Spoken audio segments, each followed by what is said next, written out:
gentleman from California essentially invited us to accept the deportation of someone from America without any due process at all, which the administration has admitted was a mistake because now he's hypothesizing that person belongs to a different criminal gang and engaged in other different hypothetical crimes. And obviously, the reason why we have due process is because we can't try these cases in the Judiciary Committee of the House of Representatives, but just reading from a court document here, Plaintiff Abrego Garcia is not a member of, nor has any affiliation with Tren de Aragua, MS-13, or any other criminal or street gang. Although he's been accused of general gang affiliation, the U.S. government has never produced any evidence to support this unfounded accusation. He has no criminal history. He's never been charged or convicted of any criminal charges in the United States. So who knows? That's why we have due process. This shouldn't be just fodder for cable TV. We're talking about people's lives here. Professor Shaw, what does due process actually mean? And should Judge Boasberg be impeached for saying that the Alien Enemy Act of 1798 doesn't apply because we are not at war and we have not suffered an invasion by a foreign power?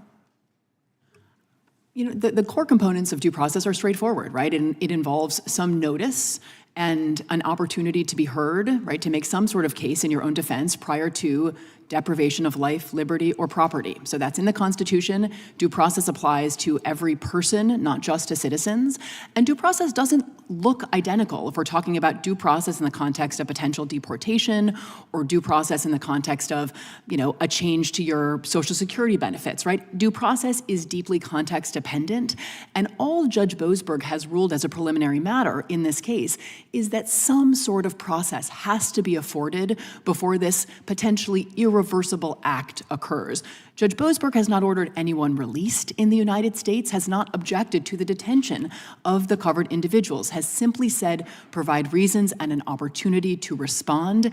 And follow the law, right? And follow the law. And it seems from public reporting as though there is real reason to believe that errors were made. My colleagues are calling for the impeachment of Judge Boasberg. Has there ever been a federal district judge, a federal appeals court judge, or a U.S. Supreme Court justice impeached because someone disagrees with the content of their ruling? We have no tradition of impeaching judges based on the contents of their rulings. We impeach them for bribery or corruption or habitual drunkenness on the bench. Speaker Gingrich, by the way, do you agree with the Republicans and with Donald Trump and Elon Musk who are calling for the impeachment of these judges? That's a yes or no. Yeah. I actually agree with Jefferson that impeachment is a cumbersome and difficult process, virtually impossible to achieve, which is why Jefferson— So you oppose the impeachment? Which is why Jefferson abolished 14 courts, because you can abolish— Okay, Professor Shaw, forgive me, you remember the 5-minute rule. I've got no more time. It's a yes or no question, and I didn't get an answer from you. The Chief Justice Roberts has said that the correct response to disagreement with a district court decision is to appeal. I just heard Speaker Gingrich call this a judicial coup d'etat, and he said the Chief Justice should stop lecturing the rest of us. Who's right? Is it Newt Gingrich or is it Chief Justice Roberts here?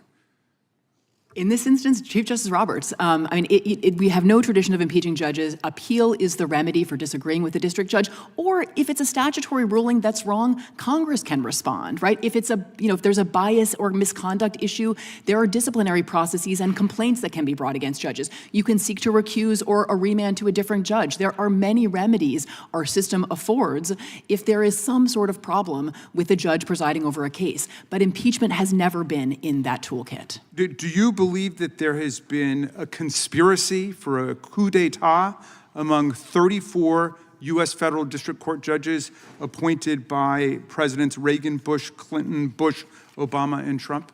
No, as you said, I think these judges are simply doing their jobs. The only comparable case I can think of here is the impeach Earl Warren movement after Brown versus Board, where there were racist segregationists who wanted to impeach Earl Warren because they did disagree with the content of his opinion. What happened with that? And do you think that he should have been impeached?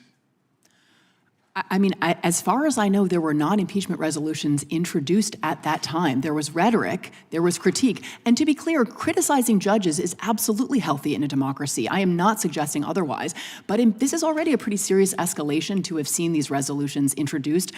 I really don't think they should go any further. Thank you. I yield back, Mr. Chairman.